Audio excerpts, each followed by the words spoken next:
UPSC और PCS की तैयारी करने वाले छात्रों को आईएएस गुरु तोमर शब्द में हार्दिक नमस्कार। दोस्तों, 100 प्लस घंटे का आईएएस गुरु तोमर सर पर पॉलिटी के क्लास का आयोजन किया गया है। आज यह दूसरा लेक्चर है। इसके पहले मैंने रेगुलेटिंग एक्ट आपको पढ़ाया था और उसमें खान सर के वीडियो के साथ मैंने तुलना करके आपको दिखाया।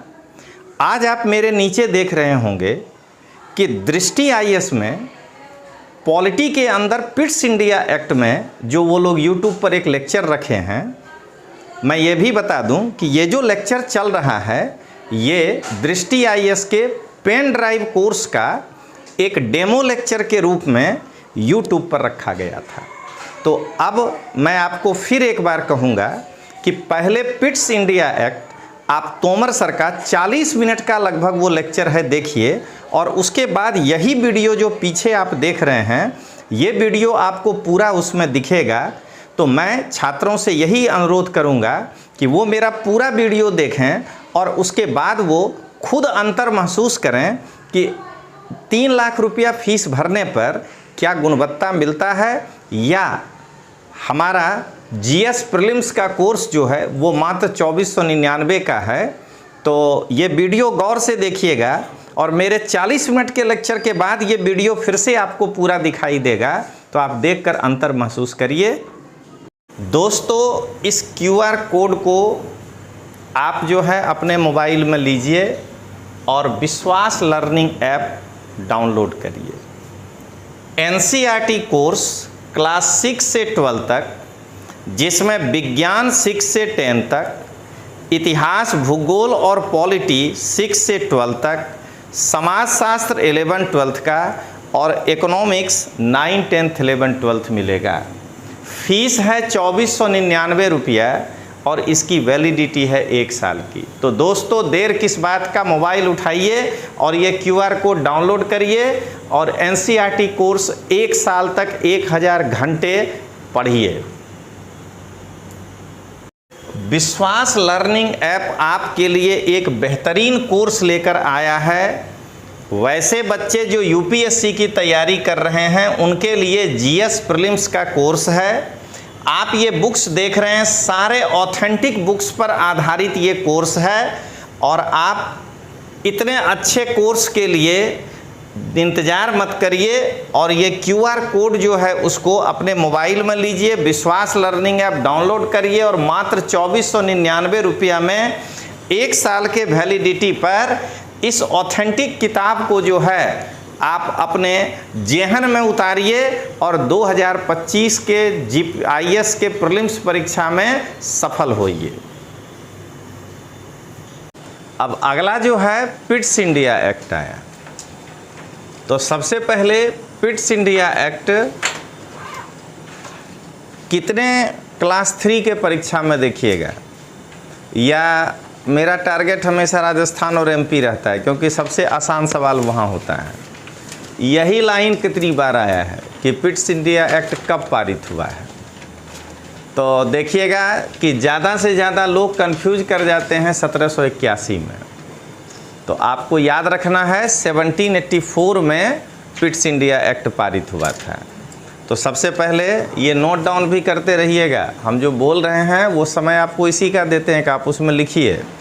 तो सबसे पहले पिट्स इंडिया एक्ट जो है वो याद रखना है कि 1784 में पारित हुआ था। जिस तरह से रेगुलेटिंग एक्ट को पारित करने के लिए कमिटी बनाई गई थी, तो वैसे ही यहाँ जो है भाषा दोनों को साथ रखे हैं। 72 में भी एक कमेटी बनी थी और 1781 में भी एक कमेटी बनी थी। तो कंपनी के मामलों की छानबीन के लिए जैसे रेगुलेटिंग एक्ट के पहले 2 कमेटी का गठन किया गया था, एक प्रवर समिति कहलाया, सेलेक्ट कमेटी, और दूसरा जो है एक गुप्त समिति कहलाया। तो फिर वही गुप्त समिति के बारे में आपको सब कुछ पता नहीं चलेगा। तो प्रवर समिति जो है वो सुप्रीम कोर्ट और बंगाल परिषद के आपसी संबंधों के विषय में जांच किया। देखिए ये चैप्टर मॉडर्न इंडिया से जुड़ा हुआ चैप्टर है। यहाँ के बाद क्या हुआ था इतिहास में, तो एलिजाह इम्पे और जो वायसराय थे हमारे वॉरेन हेस्टिंग्स, दोनों के बीच में अपने अधिकारों को लेकर के एक तरह से संघर्ष शुरू हो गया था। जो आप रेगुलेटिंग एक्ट पढ़े कि प्रकाशन कराना पड़ेगा, रजिस्ट्रेशन कराना पड़ेगा, अनुमति लेना पड़ेगा, तो उससे सुप्रीम कोर्ट को ये लगने लगा, कलकत्ता के उच्च न्यायालय को, उच्चतम न्यायालय को, कि हम सर्वे सर्वा है। और वायसराय को ये लगता था कि इसमें ऐसा लिखा कहाँ है कि उच्चतम न्यायालय के नियंत्रण में हमको काम करना है। तो बार बार दोनों एक दूसरे के अधिकार क्षेत्र का उल्लंघन करने लगा था। इसलिए प्रवर समिति को, सेलेक्ट समिति को कहा गया कि आप सुप्रीम कोर्ट और कलकत्ता परिषद, यानी वॉरेन हेस्टिंग्स और उनके साथ जो 4 लोग थे, उनके बीच के संबंधों की जांच करिए। और गुप्त समिति को कहा गया कि मराठा युद्ध का कारण क्या था। याद करिएगा, रेगुलेटिंग एक्ट में गुप्त समिति को कहा गया था कि कंपनी को कैसे चलाना है इन फ्यूचर, उसके लिए आप हमको रिपोर्ट दीजिए। यहाँ गुप्त समिति को कहा गया है कि आप जो है मराठा युद्ध क्यों हुआ, आखिर वो युद्ध बड़ी मुश्किल से ये लोग संभाले थे, नहीं तो अगर वो युद्ध में जरा सा भी इनके कूटनीतिक डिफरेंसेस आ गए होते, जो आपको मॉडर्न इंडिया में पढ़ाए हैं, तो क्योंकि बंगाल परिषद कुछ और कह रहा था और बम्बई परिषद कुछ और कह रहा था, तो हो सकता था कि इनको हार का सामना करना पड़ता। तो उसके कारणों की जांच के लिए जो है ये कमेटी बैठी थी। ठीक है, अब देखिए सिर्फ ये 2 लाइन आपको किस तरह से भारी सवाल का सामना करा देगा, वो आपको दिखाते हैं। देखिए, अगर आप देखेंगे तो कहेगा, पिट्स इंडिया एक्ट के संदर्भ में निम्न कथनों पर विचार करें। पिट्स इंडिया एक्ट के संदर्भ में निम्न कथनों पर विचार करें।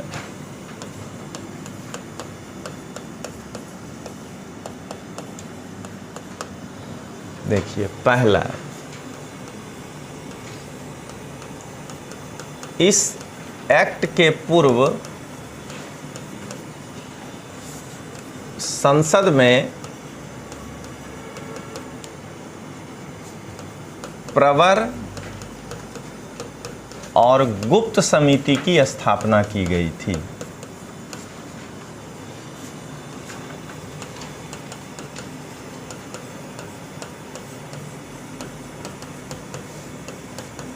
देखिए, ऊपर ऊपर पढ़ने पर क्या समस्या आता है कि आपको वहाँ लगेगा कि ये क्या हो गया, प्रवर समिति था भी कि नहीं था।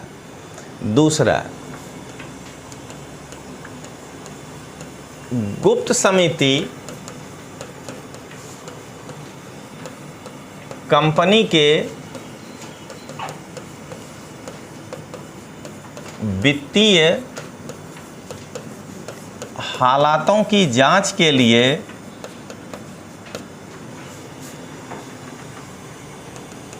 बनाई गई थी। कल अगर आप YouTube पर GPSC वाला देखे होंगे तो सबसे ज़्यादा क्वेश्चन 3 स्टेटमेंट वाला पूछा जाता है। GPSC का ये खासियत है। और 1 लाइन वाला सबसे ज़्यादा RAS और MPPSC में पूछा जाता है। वहाँ 1 लाइनर बस सफिशिएंट है। तीसरा कहेगा, पिट्स इंडिया एक्ट 1781 में पारित किया गया था।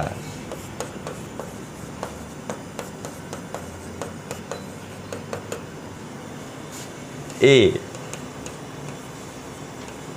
केवल 1, बी 1 2, सी 2 3, डी 1 2 3,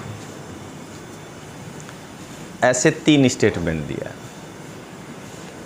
खाली अगर इतना सा मालूम हो कि नहीं, ये वित्तीय हालात के लिए नहीं बैठा था, मराठा वॉर के कारणों के जांच के लिए बैठा था, तो देख लीजिए आप आंसर एम अपने आप पहुंच जाएंगे, क्योंकि 2 यहाँ भी है, यहाँ भी है, यहाँ भी है। ठीक है, एक के ऊपर ज़्यादा चांस है ताकत नहीं लगाने का, 3 बार ऑप्शन दिया है। देख रहे हैं ना, ऐसे करके परीक्षा में जब कोई सवाल नहीं आए तो जिसको कहते हैं नकारात्मक पद्धति से आंसर तक पहुंचना, इनको मौका नहीं मिलेगा, क्योंकि इनके यहाँ 1 लाइनर क्वेश्चन होता है। नकारात्मक पद्धति से 3 स्टेटमेंट और 4 स्टेटमेंट, ये 2 को आप नहीं भी जानते हैं तो वहाँ तक आप पहुँच सकते हैं। तो ये आपको एक हम बताए कि आपको इस तरीके का प्रश्न होगा। जहाँ भी 1 लाइनर क्वेश्चन है वहाँ इतना डीप क्वेश्चन आएगा ही नहीं, बस वहाँ ऐसे ही होगा कि पिट्स इंडिया एक्ट कब पारित किया गया था। हालांकि पिछले ट्रेप में थोड़ा सा राजस्थान में कुछ प्रश्न आया था, वो 2-2 स्टेटमेंट वाला, लेकिन वो इतना कम है कि 150 में 5 क्वेश्चन है। अभी भी बहुमती जो है ऐसे ही ABCD का है, और सबसे ज़्यादा ये ऑप्शन देता है नन ऑफ दीज, ये आपका 1 लाइनर हो गया।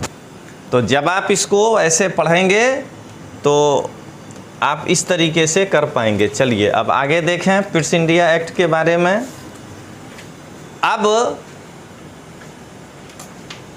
इस समिति के रिपोर्ट के आधार पर यही प्रधानमंत्री लॉर्ड नॉर्थ हैं।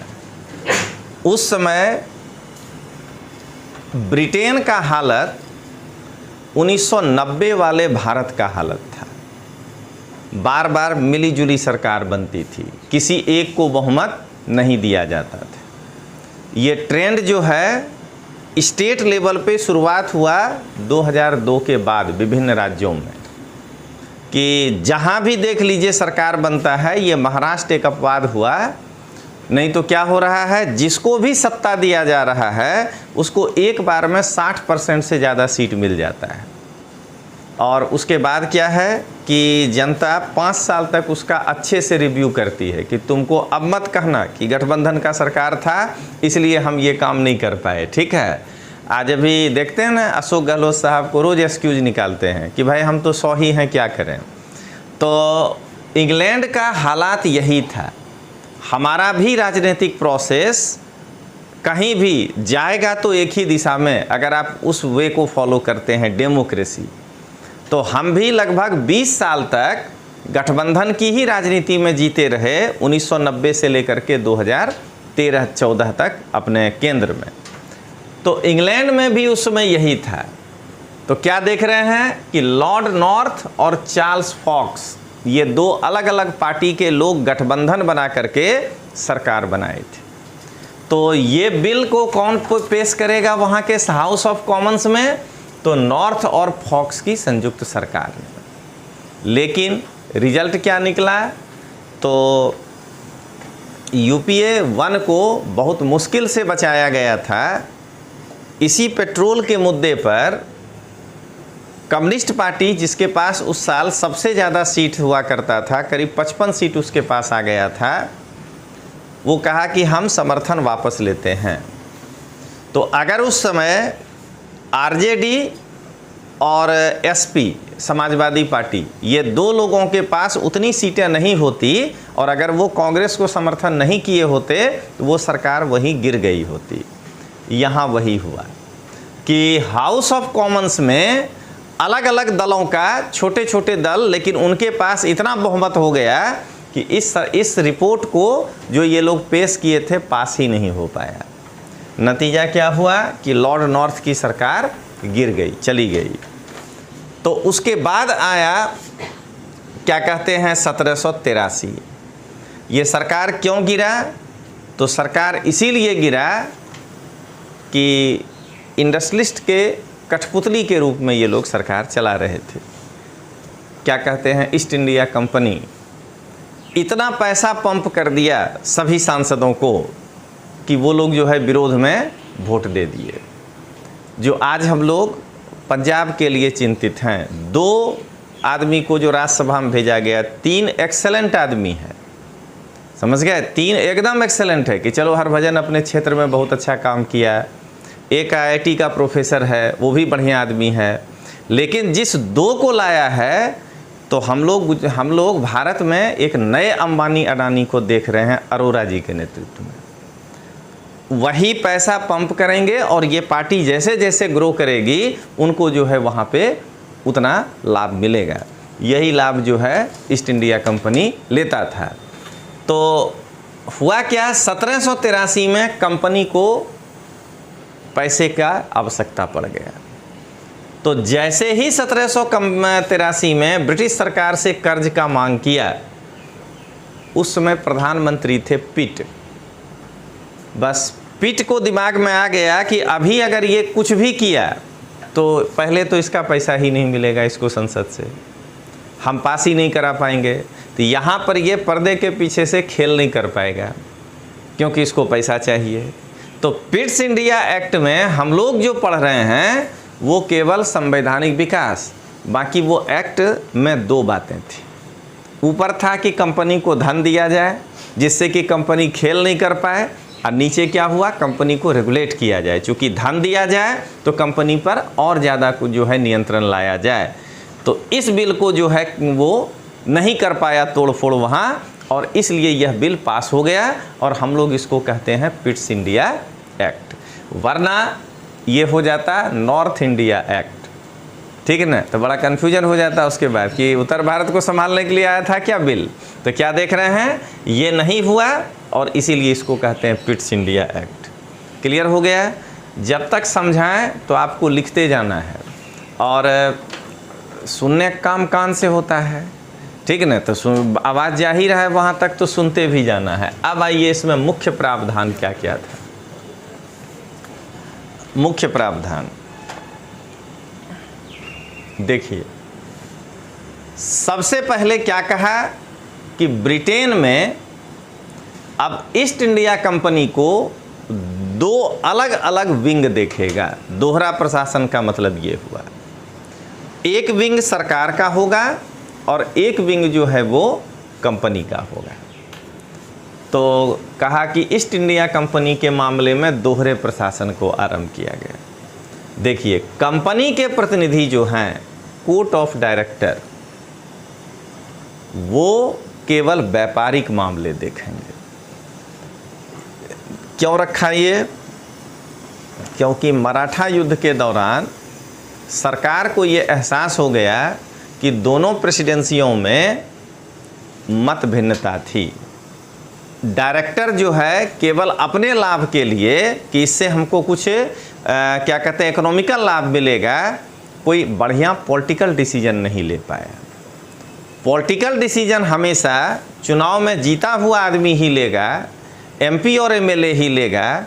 तो इसलिए जो है अब एक बोर्ड ऑफ कंट्रोल बना देते हैं, और ये बोर्ड ऑफ कंट्रोल जो है वो ब्रिटिश सरकार के तरफ से वो बनाया जाएगा, और वो व्यापारिक मामलों को नहीं देखेगा, राजनीतिक मामलों को देखेगा, ठीक है ना। मतलब कि मुगल बादशाह के साथ बराबरी का संबंध होगा, याद करिए मॉडर्न इंडिया, या अभी भी उनको जो है हम पेंशन देंगे, ये डिसीजन बोर्ड ऑफ कंट्रोल लेगा, ठीक है।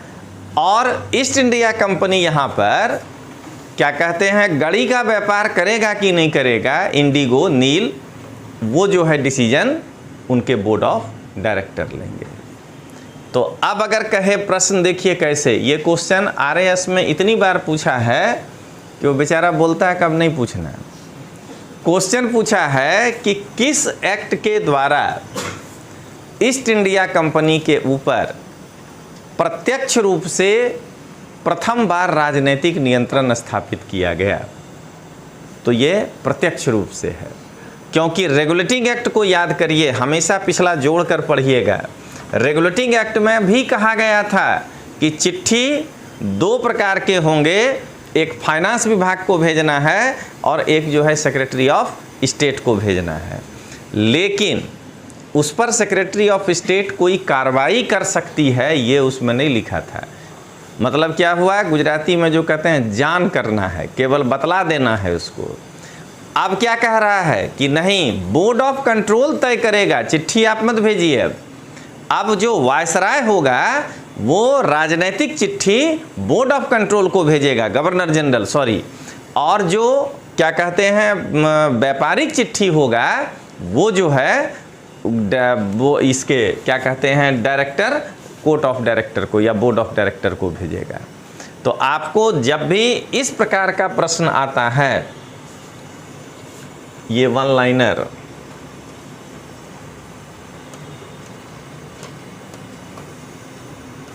निम्न में से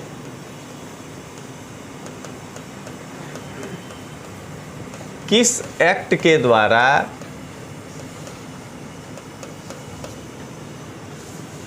प्रथम बार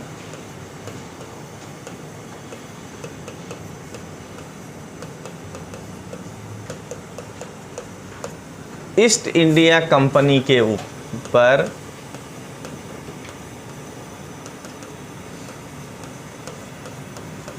ब्रिटिश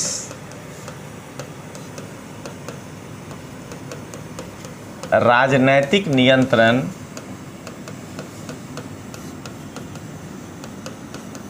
स्थापित किया गया था।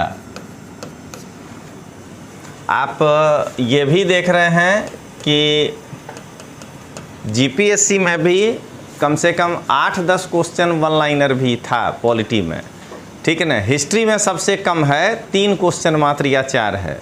तो क्या देख रहे हैं, ऐसा भी आएगा, सब केवल तीन स्टेटमेंट 4 वाले ही नहीं होंगे। तैयारी चारों प्रकार का आपको करना है कि 2 स्टेटमेंट वाले को कैसे निपटेंगे, 3 वाले को कैसे निपटेंगे, 4 वाले को कैसे निपटेंगे। एकदम देखिएगा, यहाँ सबसे पहला ऑप्शन आएगा 1600 का राजलेख।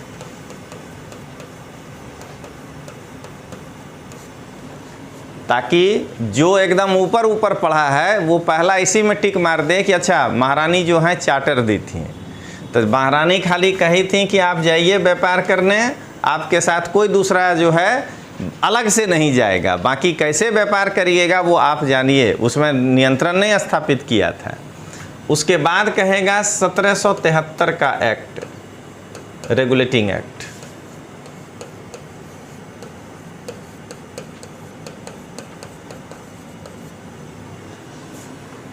तीसरा आप कहेगा 1784 का पिट्स इंडिया एक्ट।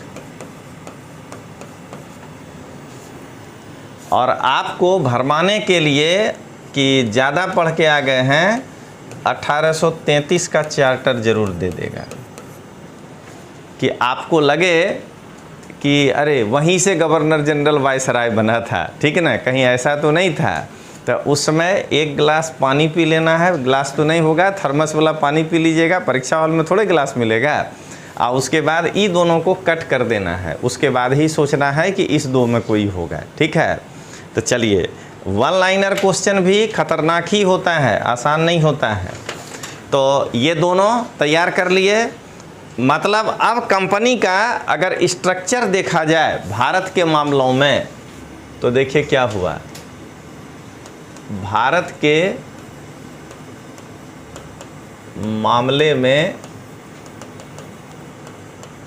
कंपनी की संरचना,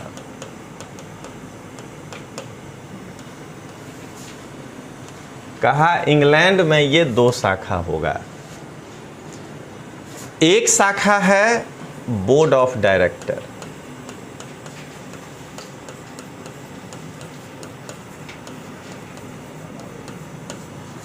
और दूसरी शाखा है board of control.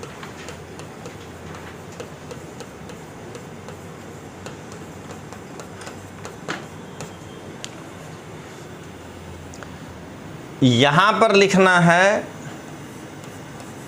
Governor general Bengal का। इसके 2 काम होंगे। व्यापारिक मामलों की रिपोर्ट, इसको ऐसे समझना है, व्यापारिक मामलों का रिपोर्ट बोर्ड ऑफ डायरेक्टर को देगा। और राजनीतिक मामलों का जो है कोई भी प्रकार का आदेश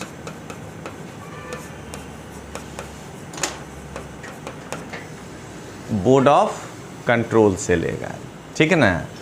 अब अगर आपको ये पता हो तो अगर ये प्रश्न पूछ दे कि 1858 के एक्ट के द्वारा मेंस में स्थापित की गई व्यवस्था secretary of State for India कोई नई व्यवस्था नहीं थी, यह पिछले कई अधिनियमों में उल्लेखित था, केवल यह स्पष्ट नहीं था।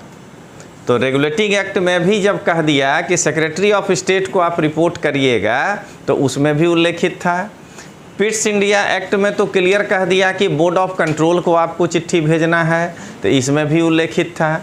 केवल उतना स्पष्ट नहीं था कि Secretary of State for India ही अब पूरे भारत को संभालेगा, चाहे वो राजनीतिक मामला हो और चाहे वो व्यापारिक मामला हो। तो चलिए अब आगे देखें हम लोग। अब बोर्ड ऑफ कंट्रोल हो गया। देखिए अब क्या है, बोर्ड ऑफ कंट्रोल के जितने भी मेंबर हैं वो सभी सम्राट के द्वारा नियुक्त होंगे। अभी पूरा लिखाने के बाद देखिएगा पिट्स इंडिया एक्ट में कितना स्टेटमेंट वाला खतरनाक क्वेश्चन आ सकता है। तो कहेगा कि बोर्ड के सभी सदस्य बोर्ड ऑफ कंट्रोल के सम्राट के द्वारा नियुक्त किए जाएंगे।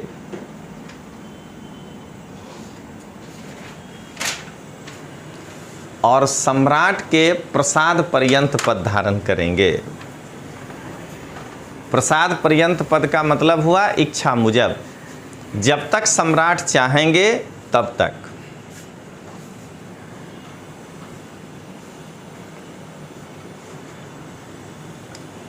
ठीक है।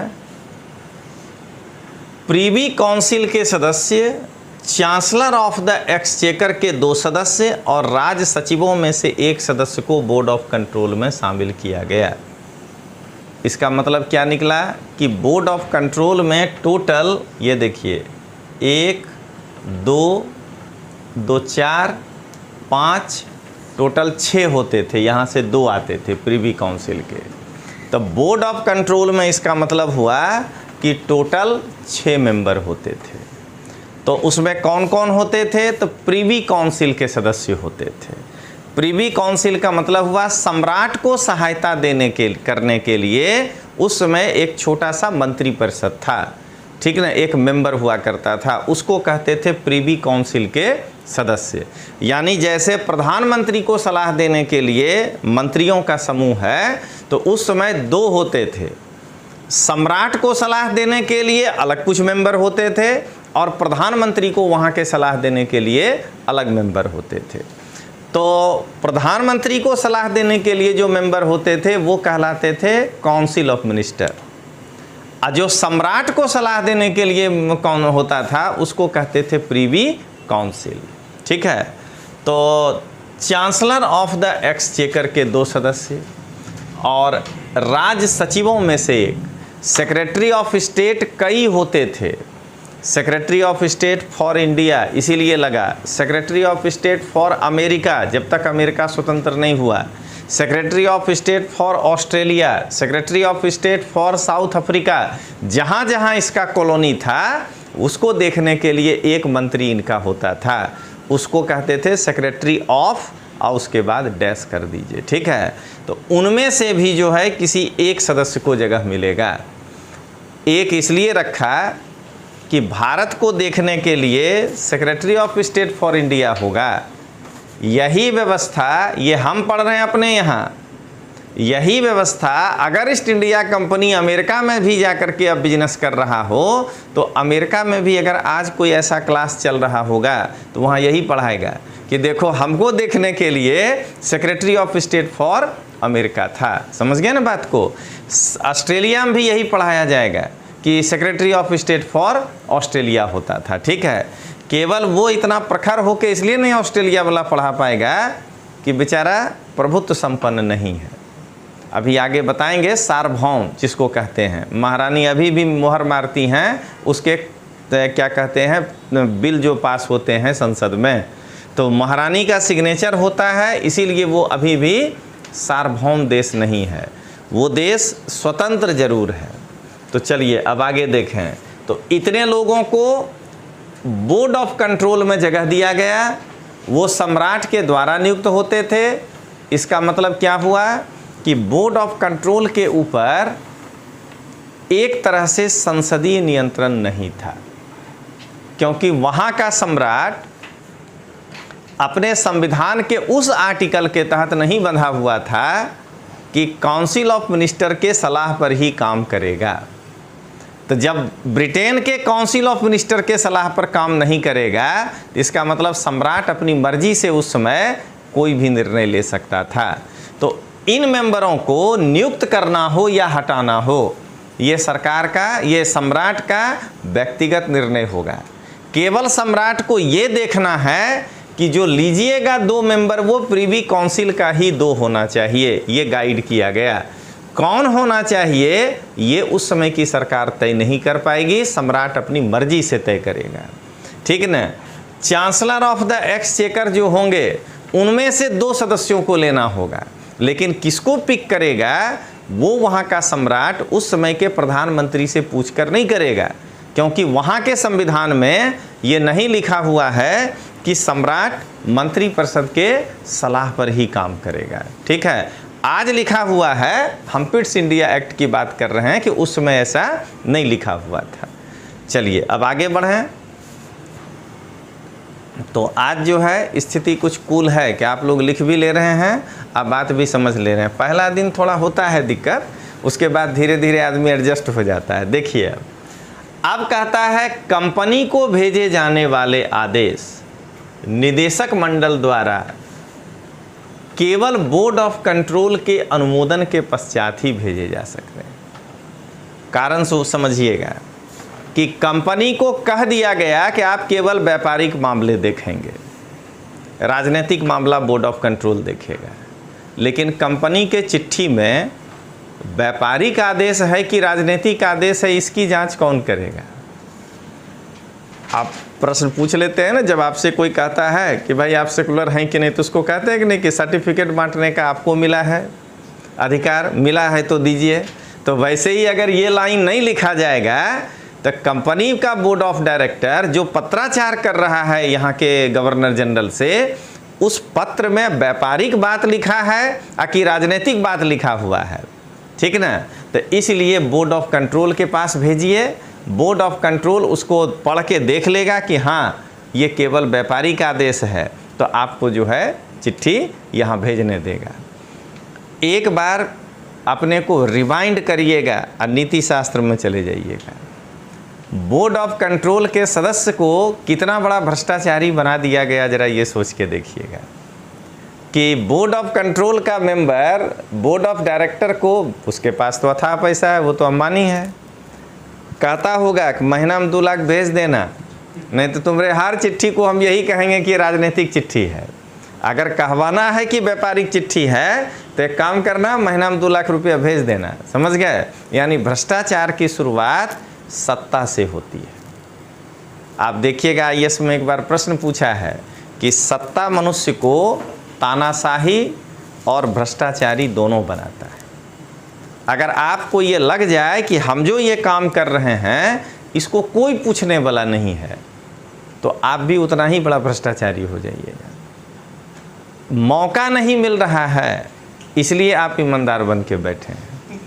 जिस दिन मौका मिले और आप नहीं करिएगा तब कहिएगा तो लोग आपकी बात सुनेगा। आज के डेट में आपकी बात बिल्कुल नहीं सुनेगा। एक वीडियो हम शेयर किए थे, पाकिस्तान का ही एक आदमी भेजा था कि वो अपने कार में चारों चक्का के तरफ हिडन कैमरा लगा दिया और उसके बाद उसका हवा निकाल दिया और जाकर के दुकान पे कहा कि इसमें पंचर है, थोड़ा चेक ठीक कर दो, हम चाय पी के आते हैं। जब वो लौटा तो पंचर वाला बोला कि इसमें 4 पंचर है। तो कहा कि मैं तो केवल हवा निकाला था। कहा नहीं साहब, तो कैमरा रखा था, तो कैमरा को ऐसा सेट किया था कि वो जो काम कर रहा है वो भी दिखे। तो तो देखा कि वो तो केवल हवा जो है चेक किया और लगा करके रख दिया। तो आदमी यही बोला कि सर आप जो है मेरे ईमानदारी को देखिए कि आपको 7 नहीं बताए, 4 बताए।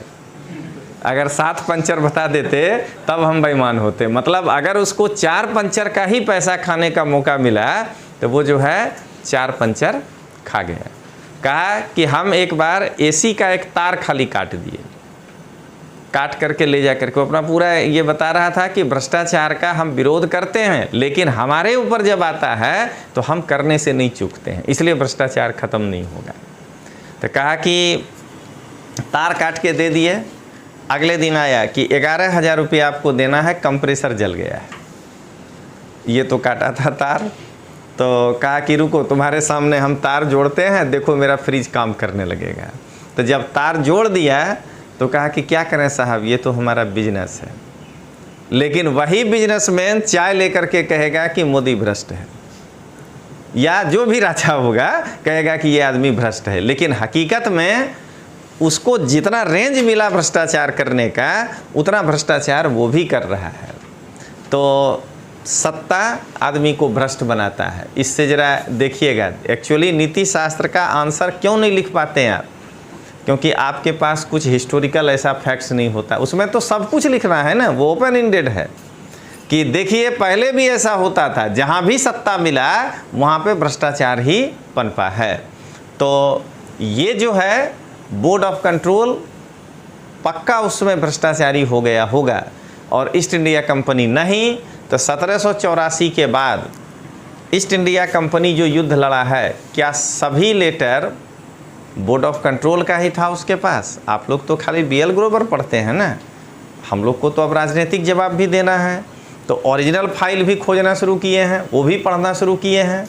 तो आप उनके ओरिजिनल लेटर को पढ़िए तो आपको दिख जाएगा कि सभी चिट्ठी बोर्ड ऑफ कंट्रोल के आदेश पर यहाँ युद्ध नहीं लड़ा गया है। कई युद्ध जो है वो बोर्ड ऑफ डायरेक्टर के चिट्ठी पे भी लड़ा गया है, क्योंकि उसमें एक बात हमेशा लिखा है कि आपातकाल में आप निर्णय स्वयं ले सकते हैं, ठीक है ना। तो इसी का वो सहारा लिया। कोई भी पत्र मांग लीजिए आप उनके बैंक से, अगर उनको नहीं देना है तो कहेंगे गोपनीयता के आधार पे। राइट टू इन्फॉर्मेशन एक्ट में है कि अगर गोपनीयता होगा तो आप नहीं दे सकते हैं। यथासंभव जो है आप प्रेस से कहिए कि भाई अपना पोस्ट ऑफिस का कुछ दीजिए, तो लिख देगा गोपनीयता के आधार पे, ठीक है। तो क्या देख रहे हैं, सत्ता देख लीजिए तानाशाही बनाया कि नहीं, कि आपको अगर इतना सा ही सत्ता मिला है कि आप गोपनीयता के नाम पर नहीं भेज सकते हैं, तो आप वहीं पर तानाशाही शुरू कर देंगे। आप ये नहीं सोचेंगे कि नहीं जनता का ही तो पोस्ट ऑफिस है या जनता का ही तो बैंक है, हमको उसको इन्फॉर्मेशन देना चाहिए। लेकिन जब आप बैठेंगे किसी चाय दुकान पर तो कहेंगे मुख्यमंत्री भ्रष्ट है। देख रहे हैं ना, देखो ये तानाशाही चला रहा है। तो हर व्यक्ति अपने हिसाब से सत्ता का दुरुपयोग ही करता है। नहीं करता है तो 8 बजे वाला क्लास क्यों 7:30 बजे कर दिया? तानाशाही होता ही है, ठीक है ना। तो चलिए अब देखते हैं आगे। तो अब देखिए, निदेशक मंडल के लिए नियंत्रण बोर्ड द्वारा मांगी गई सभी सूचनाएं प्रेषित करने और समय समय पर दिए गए आदेश को पालन करना अनिवार्य कर दिया गया। पहला तो क्या देख रहे हैं कि बोर्ड कंट्रोल जो था उसके अनुमोदन पर ही कंपनी कोई चिट्ठी भेजेगा। उसके बाद बोर्ड ऑफ कंट्रोल जो है वो डायरेक्टर को, बोर्ड ऑफ डायरेक्टर को समय समय पर जो भी सूचना मांगेगा वो इन्फॉर्मेशन बोर्ड ऑफ डायरेक्टर को देना पड़ेगा, वो उसको डिनाई नहीं कर सकता है। चलिए अब आगे देखें। इंग्लैंड में जो परिवर्तन हुआ उससे अपने को ज़्यादा इम्पैक्ट नहीं पड़ेगा। भारत के अंदर क्या परिवर्तन हुआ ये जो है सबसे पहले हम लोग देखेंगे। तो हेडिंग दीजिए भारत में परिवर्तन।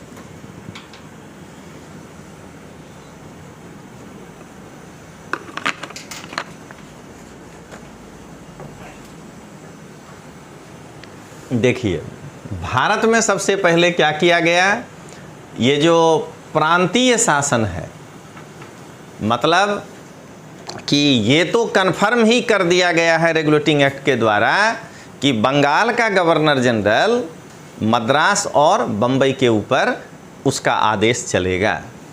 केवल उसमें लिख दिया गया था कि आपात के दौरान प्रांतीय गवर्नर अगर चाहे तो निर्णय स्वयं युद्ध और संधि का ले सकता है। यहाँ क्या किया गया कि अधिकार को और स्पष्ट किया गया कि मतलब आपात किसको माना जाए। क्या आप केवल गप करने के लिए हैदराबाद के निजाम के पास गए और आपने जो कुछ भी समझौता किया, अगर आपको लगता है कि कलकत्ता से ये पास होके नहीं आएगा तो क्या कटौकटी के नाम पर आप स्वयं दस्तखत कर दिए कि नहीं ये हमको करना चाहिए? संधि तो संधि तो कोई प्रकार का हो सकता है। तो इसीलिए कहा गया कि नहीं, किन किन परिस्थितियों में आपको हम कटौकटी मानेंगे। तो उसके लिए क्या किया कि अब ये अधिकार कर दिया, लेकिन गवर्नर जनरल को नहीं मिला है, परिषद सहित। कल जो पढ़ाए थे कि गवर्नर जनरल को सलाह देने के लिए 4 सदस्य दिए गए थे, तो वो काउंसिल के बहुमत के आधार पर जो निर्णय होगा वो यहाँ पर कहा जा रहा है। परिषद के सदस्यों की संख्या 4 से घटाकर 3 कर दिया गया। क्यों कर दिया गया? क्योंकि गवर्नर जो है वो राजनीति करने लगा था। गवर्नर जनरल 2 व्यक्ति को अपनी ओर मिला लिया 2:2 करके और अपना निर्णायक मत दे देता था। 3 हो जाने के बाद अगर गवर्नर जनरल 2 को मिला लेता है तो ऐसे भी वो स्पष्ट बहुमत है, निर्णायक वोट करने का जरूरत नहीं है।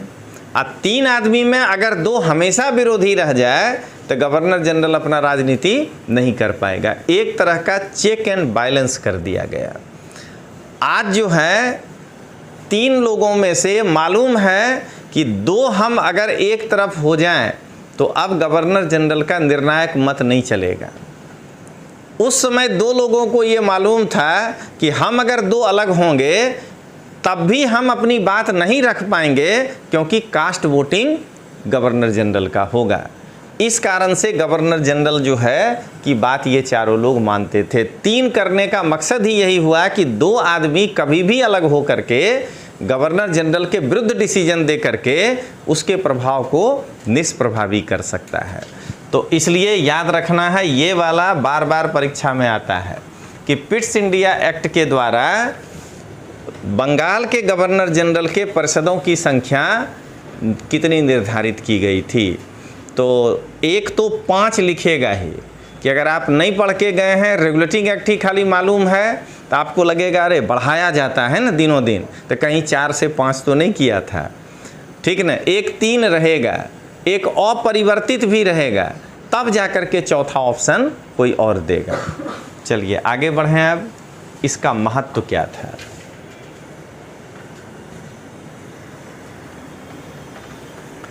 इसका महत्व जो है, पहला लाइन आप लिखिए और हम उस पर बोलते हैं। जब कह दिया गया एक तरह से कि अब सब कुछ तय बोर्ड ऑफ कंट्रोल ही करेगा, तो इसका मतलब क्या निकला कि भारत में जो कंपनी के अधीन का क्षेत्र है, जितना कंपनी भारत में अब तक जीत चुका है, वो ब्रिटिश आधिपत्य क्षेत्र है। आप ये समझिएगा कि आज अगर रिलायंस, ये एक हाइपोथेटिकल थॉट है, नाइजीरिया पर यही वाला काम करने लगे, तेल निकालने गया और वहाँ पर उनका तेल निकालने लगा राजनीतिक, ठीक ना। तो अगर भारत सरकार कुछ नहीं कहता है तो रिलायंस वहाँ अपने हिसाब से जो नियम लागू करे। लेकिन पिट्स इंडिया एक्ट के जैसा अगर यहाँ पर मोदी नाइजीरिया एक्ट पारित हो जाए, जो प्रधानमंत्री होगा उनका ही नाम होगा, उसमें अगर कह दिया जाए कि अब तुम हर काम मेरे द्वारा, जो 6 लोग राष्ट्रपति के द्वारा नियुक्त होंगे बोर्ड ऑफ कंट्रोल, उनके ही सलाह पर सब कुछ कहोगे, इसका मतलब कि अब वह क्षेत्र भारत का आधिपत्य क्षेत्र हो गया। तो ऐसे करके महत्व समझना है कि भारत में कंपनी के अधीन क्षेत्र को पहली बार ब्रिटिश आधिपत्य क्षेत्र कहा गया। दूसरा, ब्रिटिश सरकार को भारत में कंपनी के कार्य और प्रशासन पर पूर्ण नियंत्रण प्रदान किया गया। अब बचा क्या? आप कोई प्रकार का चिट्ठी लिखते हैं, वो चिट्ठी जो है हमको ही आपको भेजना है, हम बोर्ड ऑफ कंट्रोल हैं। अगर वो चिट्ठी राजनीतिक है तो भेज ही नहीं पाएंगे। आपका चिट्ठी व्यापारिक है कि राजनीतिक है वो हम ही तय करेंगे। तो अब मेरा पूर्ण नियंत्रण नहीं है तो अब क्या ईस्ट इंडिया कंपनी का नियंत्रण है? तो ये जो है पिट्स इंडिया एक्ट के द्वारा कंपनी के कार्य और प्रशासन दोनों पर पूर्ण नियंत्रण दे दिया है। अब देखिए कैसे इतना जानने के बाद आपको प्रश्न बनाएगा। हमेशा मोर देन वन स्टेटमेंट वाला सवाल पे ही फोकस करने का। जिसको 2-3 स्टेटमेंट वाला सवाल बनाने आ गया वो बाकी सब सवाल बना लेगा। अब देखिए 2 स्टेटमेंट वाला सवाल देखते हैं।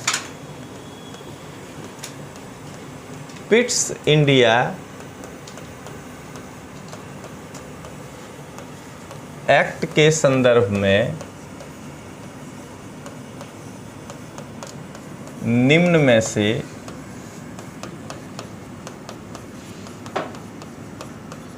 असत्य कथन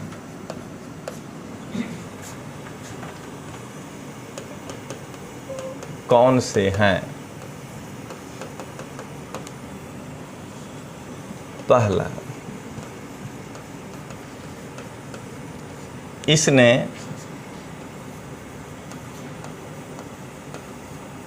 कंपनी के ऊपर व्यापारिक नियंत्रण स्थापित किया।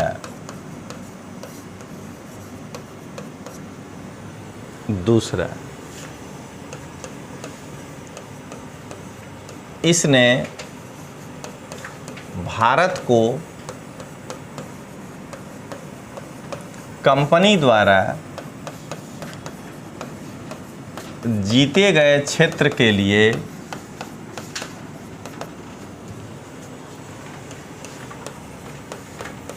ब्रिटिश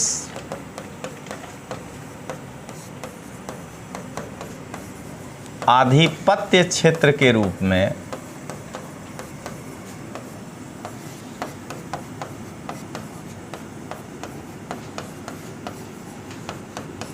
परिभाषित किया। चूंकि ऊपर ही कह दिया है कौन से कथन असत्य हैं, तो यहाँ लाइन लिखने का जरूरत नहीं है। यूपीएससी में ऊपर असत्य नहीं लिखता है, कह देगा पिट्स इंडिया एक्ट के संदर्भ में निम्न कथनों पे विचार करें, तब यहाँ लिख देगा उपरोक्त में से कौन से कथन असत्य हैं। वहाँ बल्कि ऐसे नहीं लिखता है सत्य नहीं है, उल्टा वाला चीज़ पकड़ना है। ठीक है, तो ए केवल 1, बी केवल 2, सी 1 तथा 2 दोनों, डी ना तो 1 ना तो 2।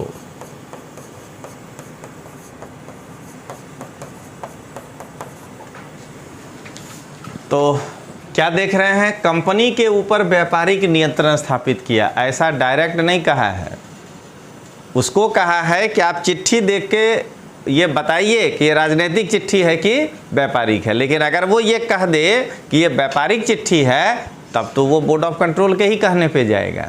यानी पहला स्टेटमेंट गलत हो गया। भारत को कंपनी द्वारा जीते गए क्षेत्र के लिए, ये तो सही है, कहा कि ये ब्रिटिश आधिपत्य क्षेत्र होगा, तो इसका आंसर हो जाएगा असत्य में केवल 1। अगर कहता सत्य है तो हो जाता केवल 2। सबसे खतरनाक 2 स्टेटमेंट वाला सवाल होता है, क्योंकि 3 वाले में एक भी अगर गलत पकड़ा जाए, या अगर कहता है सत्य है तो सत्य अगर पता चल जाए, तो आप उससे आंसर तक पहुंच सकते हैं।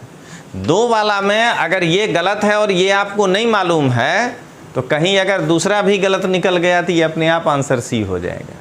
इसीलिए आप यहाँ 1 जान करके केवल इतना ही समझ सकते हैं कि इसका ना तो 1 और ना तो 2 नहीं होगा। देख रहे हैं ना, इतना सा आप काट पाइएगा। दूसरा, अच्छा पहला स्टेटमेंट गलत है, इसका मतलब कि केवल 1 हो सकता है या 1 और 2 दोनों हो सकता है। अगर ये पहला गलत हो गया तो अब केवल 2 नहीं होगा, यानी आप 50-50 पे यहाँ जो है जा सकते हैं। तो ऐसे करके जब भी कोई स्टेटमेंट आए तो आप उनमें से अगर 1 को जान रहे हैं तो आपका 2 ऑप्शन तो निकल सकता है कि ये दोनों नहीं हो सकता है, अगर किसी को ये मालूम, या अगर किसी को मालूम है कि दूसरा सही है और कह रहा है असत्य है, तो इसका मतलब है कि ये भी नहीं होगा, ये भी नहीं होगा, ये भी नहीं होगा, तो फिर आंसर हो जाएगा ए। तो ऐसे करके नकारात्मक पद्धति इसको बोलते हैं। इस तरीका से आप जो है आंसर पकड़ सकते हैं। इसीलिए बार बार कहा जाता है कि जिसमें सारे state public service commission one liner थे, अब तो केवल 3 बचा है, यूपी, राजस्थान और मध्य प्रदेश। तो कहा जाता था कि आईएएस से ज़्यादा भारी जो है वो स्टेट पीसीएस है, क्योंकि अगर आपको नहीं याद है तो आप ABCD में एलिमिनेट नहीं कर पाइएगा, लेकिन 1 2 3 4 में जो है आप एक स्टेटमेंट से एलिमिनेट करने की स्थिति में आ जाते हैं। पिट्स इंडिया एक्ट बहुत महत्वपूर्ण है, 1784। तो इसकी सबसे पहले हम पृष्ठभूमि जानेंगे और इसके बाद इसके प्रावधानों को जानेंगे, ठीक है। तो आइए सबसे पहले इसकी पृष्ठभूमि जान लेते हैं। देखिए, 1784 में ये एक्ट लाया गया था, पिट्स इंडिया एक्ट। एक्चुअली उसके पहले भी 1783 में भी एक ईस्ट इंडिया बिल लाया गया था, ठीक। अच्छा, जो ईस्ट इंडिया बिल लाया गया था वो एक फॉक्स नाम के व्यक्ति थे, उन्होंने इंट्रोड्यूस किया था। अच्छा, इस समय ब्रिटेन में क्या हो रहा था जरा गौर करिएगा। फॉक्स नॉर्थ कोएलिशन की गवर्नमेंट चल रही थी, यानी फॉक्स जो जेम्स फॉक्स मैंने बताया और लॉर्ड नॉर्थ थे, इन दोनों लोगों की गठबंधन की सरकार चल रही थी। तो ये जब बिल इंट्रोड्यूस किया गया, तो ये जैसे हमारे यहाँ कोई बिल इंट्रोड्यूस किया जाता है तो पहले लोकसभा से पास होता है, राज्यसभा से पास होता है, फिर प्रेसिडेंट उस पर सिग्नेचर करते हैं, इस तरह की चीजें होती हैं। तो ये बिल पास नहीं हो पाया, ये बिल क्या हुआ, पास नहीं हो पाया, और जो ये गठबंधन की सरकार है ये गिर गई। बहुत ध्यान से समझिएगा, पहली बार ब्रिटेन के इतिहास में ऐसा हो रहा था कि किसी भारतीय मुद्दे पर जो है गठबंधन की सरकार जो है गिर गई, ठीक। अच्छा, जब इस सरकार गिर गई तो फिर सरकार कौन बनाएगा, एक विलियम पिट। क्या होंगे, विलियम पिट यंगर इसलिए लिख दिया कि इनके पिताजी भी थे विलियम पिट नाम के, इसके पहले प्रधानमंत्री थे। इस सरकार के गिरने के बाद विलियम पिट सरकार बनाते हैं, विलियम पिट यंगर, जो ब्रिटिश पीएम थे, इनफैक्ट सबसे यंगेस्ट संभवतः ब्रिटिश पीएम ये थे। ये सरकार बनाते हैं और एक एक्ट ये इंट्रोड्यूस करते हैं जो पास हो जाता है, उसी को कहते हैं पिट्स इंडिया एक्ट, ठीक। तो इसकी पृष्ठभूमि समझते रहिए। इसके पहले एक एक्ट लाया गया था और बेसिकली वो चूंकि एक्ट, मैं गलत वर्ड यूज कर रहा हूं, क्या लाया गया था, बिल लाया गया था, बिल, ठीक। आप समझ ही रहे होंगे बिल और एक्ट में अंतर। बिल यानी जब तक घूम रहा है लोकसभा, राज्यसभा, राष्ट्रपति के पास, तब तक वो बिल है। इनफैक्ट अगर मैं बताऊं तो क्या होता है, ड्राफ्ट के बाद बिल, और बिल के बाद क्या होता है, एक्ट। यानी एक मसवदा तैयार कर लिया आपने किसी चीज का, उसको बोलते हैं ड्राफ्ट। जैसे ही इंट्रोड्यूस करते हैं पार्लियामेंट में, यानी चाहे लोकसभा में चाहे राज्यसभा में, तो उसको बोलते हैं बिल। और जब तक वो घूम रहा होता है वहां, वो बिल है। जिस दिन साइन कर दिया वो क्या बन गया, एक्ट। तो भाई ये ईस्ट इंडिया बिल नहीं पास हुआ, सरकार गिर गई, आगे पिट्स इंडिया एक्ट आया। ये तो था इसका बैकग्राउंड। इसके प्रावधान बहुत महत्वपूर्ण है। देखिए, रेगुलरली ईस्ट इंडिया कंपनी पे कैसे ब्रिटिश सरकार अपना नियंत्रण स्थापित करती है, जरा इस चीज को गौर करिएगा। आइए पहले प्रावधानों को देखते हैं तो आप ज्यादा बेहतर तरीके से समझ पाएंगे। प्रावधान देखिए, कंपनी के कार्यों को 2 भागों में बांट दिया गया। कहा गया यार तुम लोग व्यापारिक कंपनी हो, सिर्फ व्यापार देखो, बाकी ज्यादा दिमाग मत लगाओ। प्रशासन कैसे करना है, राजनीतिक काम कैसे करने हैं, या इस तरह के जो मुद्दे हैं एडमिनिस्ट्रेशन से संबंधित, वो छोड़ो तुम। तो पिट्स इंडिया एक्ट द्वारा किया क्या गया, बहुत ध्यान से समझिएगा।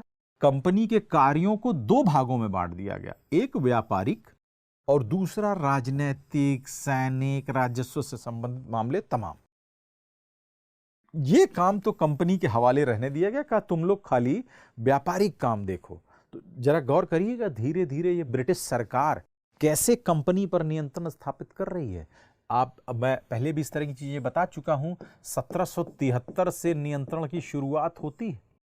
आगे चलकर जैसे आप देखिए 1784 में आप देख रहे हैं ये क्या कर रही है।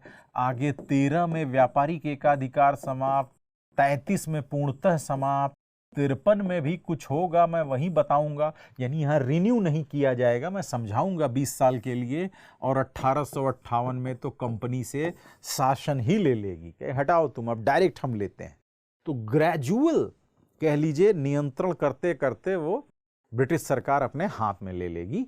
ये चीज हम देखेंगे अभी आगे चलकर, इस तरह की चर्चा मैं पहले भी कर चुका हूं। ठीक, तो कंपनी के कार्य जरा समझिए, व्यापारिक, ठीक, राजनीतिक, सैनिक आदि। ठीक है, बोर्ड ऑफ कंट्रोल यानी जरा समझिए, कंपनी के कार्यों को दो भागों में बांटा। व्यापारिक कहा कंपनी तुम देखो, और राजनीतिक सैनिक अन्य मामले हम देखेंगे। और उसके लिए एक संस्था बनाई जिसको कहते हैं बोर्ड ऑफ कंट्रोल। हम लोग इसको शॉर्ट में बीओसी यूज किया करेंगे। ठीक, तो देखिए आप अभी तक कोर्ट ऑफ प्रोपराइटर्स सीओपी देखा, कोर्ट ऑफ डायरेक्टर्स, अब बोर्ड ऑफ कंट्रोल बन रहा है। बहुत ध्यान से समझिएगा ये सब चीजें। इस बोर्ड ऑफ कंट्रोल में क्या हुआ, एक बोर्ड बना दिया गया, 6 कमिश्नरों का एक बोर्ड बना दिया गया। एक राज्य सचिव हुआ करते थे जिसको मैंने एसओएस लिखा है, मतलब ये वो वाले बस राज्य सचिव समझिएगा। आगे चलकर मैंने आपको 1858 के एक्ट में भारत राज्य सचिव बताया था, secretary of State for India, वो एक पद है, वो डिफरेंट है। ये राज्य सचिव एक हुआ करते थे जो इस बोर्ड के यानी बोर्ड ऑफ कंट्रोल के प्रेसिडेंट थे। चांसलर ऑफ एक्सचेकर, जैसे आप समझ सकते हैं वित्त मंत्री उंत्री टाइप के, आप समझ सकते हैं कि एक सदस्य ये हुआ करते थे, एक 2 और 4 प्रिवी काउंसिल के सदस्य हुआ करते थे। अब ये प्रिवी काउंसिल क्या है भाई, ये प्रिवी काउंसिल है क्या? अगर एक लाइन में कहूं तो राजा के चेले लोग, यानी वहां की जो भी राजशाही थी, किंग जो थे या जो भी महारानी थी, उनके चेले लोग। अब ये तो अभी हो गया स्लैंग वर्ड्स में, मैंने आपको समझा दिया। अब इसका मतलब क्या है जरा समझिए। ये किंग का एक सलाहकारी बोर्ड होता था। किंग का क्या कह रहा हूं, मतलब जो मोनार्की थी ब्रिटेन की, उसका एक सलाहकारी बोर्ड होता था। मतलब ये जो कि किंग को या मोनार्की को सलाह दिया करता था। और इसमें होते कौन लोग थे, जो बुजुर्ग टाइप के पॉलिटिशियंस हो जाते थे, काफी वृद्ध हो गए तो बट ऑब्वियस एक्सपीरियंस भी हो गया, तो वो लोग रहते थे। और वो लोग कौन थे, बेसिकली राजशाही के जो भी चेले लोग हुआ करते थे। जैसे आज भी देखिए, जब बहुत बुजुर्ग हो जाते हैं तो राज्यसभा में भेज दिया जाता है, कहीं राज्यपाल बना दिया जाता है, मतलब समझ रहे हैं, इस टाइप की चीजें। तो प्रिवी काउंसिल के लोग, यानी बट ऑब्वियस है, इनको कौन नॉमिनेट करेगा, किंग नॉमिनेट करेगा। ठीक, तो जरा गौर करिए कि ये सारे काम कंपनी को कहा तुम सिर्फ व्यापारिक काम देखो, और सारे काम खुद ले लिया। और उसको कौन कंट्रोल कर रहा है, बोर्ड ऑफ कंट्रोल। और देखिए उस बोर्ड ऑफ कंट्रोल में chancellor of exchequer, privy council, यानी सरकार का नियंत्रण बढ़ता जा रहा है और कंपनी का नियंत्रण कम होता जा रहा है। तो आपसे प्रश्न कैसे पूछा जाएगा जरा समझिए। वैसे तो ऐसे ही पूछा जाता है बोर्ड ऑफ कंट्रोल कब बना, तो पिट्स इंडिया एक्ट में दिमाग में रखिएगा। कंपनी के, अब ये भी एक प्रकार का द्वैध शासन है, अगर आप दिमाग में रखिए। मैंने कहा था जहां भी शासन के विषयों को 2 स्तरों पे बांट के शासन किया जाएगा वो हो गया द्वैध शासन।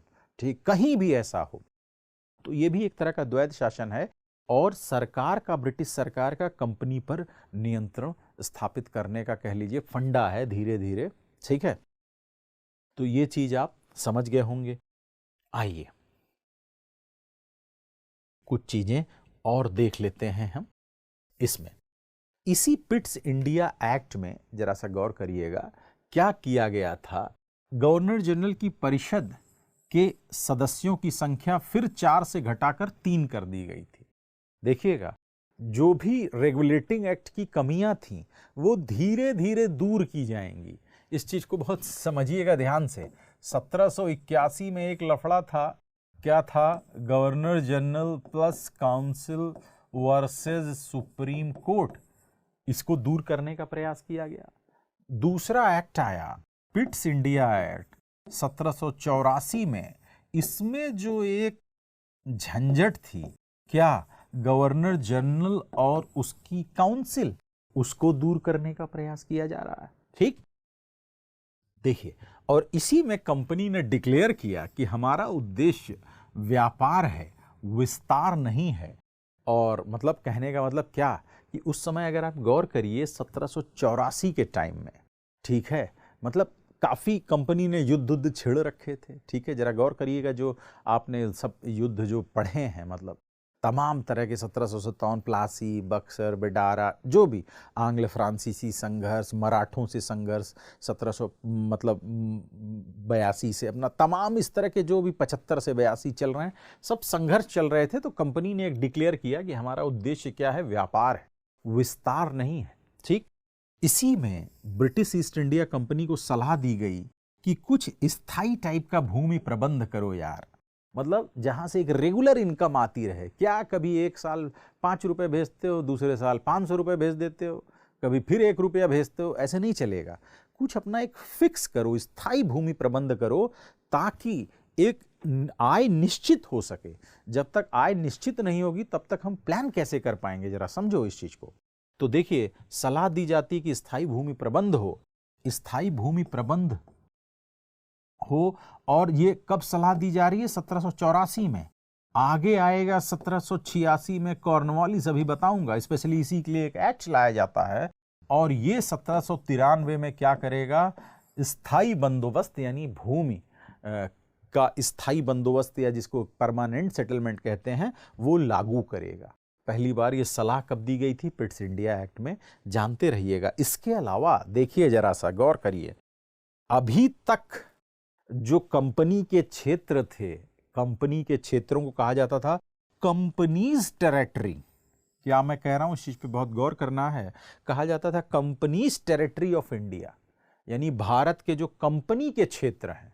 लेकिन अब क्या कहा जाएगा? British possession in India. अब देखिए ये क्या है, ये कंपनी से धीरे धीरे धीरे धीरे धीरे धीरे कंपनी पर नियंत्रण स्थापित करते करते कंपनी का शासन ही समाप्त कर दिया गया। इसीलिए मैं थोड़ा सा सिर्फ जिक्र कर रहा हूं, हालांकि ये चूंकि प्रीलिम्स ओरिएंटेड क्लास है, इसलिए यहां बहुत स्कोप नहीं बनता, जरूरत भी नहीं है उसकी। 1857 के विद्रोह के कारण ही, सिर्फ गौर करिएगा, वहां मैं इतनी डेप्थ में आपको नहीं बता सकता, सिर्फ 1857 के विद्रोह के कारण नहीं ले लिया गया कंपनी से शासन कि अच्छा भाई भारतीयों पे तुमने बड़ा अत्याचार किया है। मैं जानबूझ के उस तरफ बताता हूं आपको समझाने के लिए। धीरे धीरे जब आप डेप्थ में जाएंगे तब चीजों को समझेंगे। सिर्फ उसकी वजह से नहीं ले लिया गया कि हाँ ठीक है, अब समाप्त 1858 के एक्ट द्वारा कंपनी का शासन आओ। ये तो ब्रिटिश सरकार 1773 से ही ग्रेजुअली कंपनी के अधिकारों को काटते जा रही थी और अपना नियंत्रण बढ़ाते जा रही थी। इसका प्रमाण ये है, जब मैं आपको 1853 का एक्ट बताऊंगा, जरा गौर करिएगा। जैसे 1813 में रिन्यू किया 20 साल के लिए, 33 आ गया, 33 में रिन्यू किया 20 साल के लिए, 53 आ गया, 53 में 20 साल के लिए रिन्यू नहीं किया। गौर करिएगा, 53 में 20 साल के लिए रिन्यू नहीं किया। यानी कि उद्देश्य आप समझिए, जरा सा इंटेंशन समझिए ब्रिटिश सरकार के। तो कोई मतलब हो सकता है कभी मेंस में इस तरह के प्रश्न आ सकते हैं कि 1857 का विद्रोह तो बस एकमात्र बहाना था। ठीक, खैर, तो इस एक्ट के द्वारा अब कंपनीज टेरिटरी ऑफ इंडिया के मतलब यानी यहाँ के क्षेत्रों को ब्रिटिश पोजेशन इन इंडिया कहा जाने लगा। ठीक है।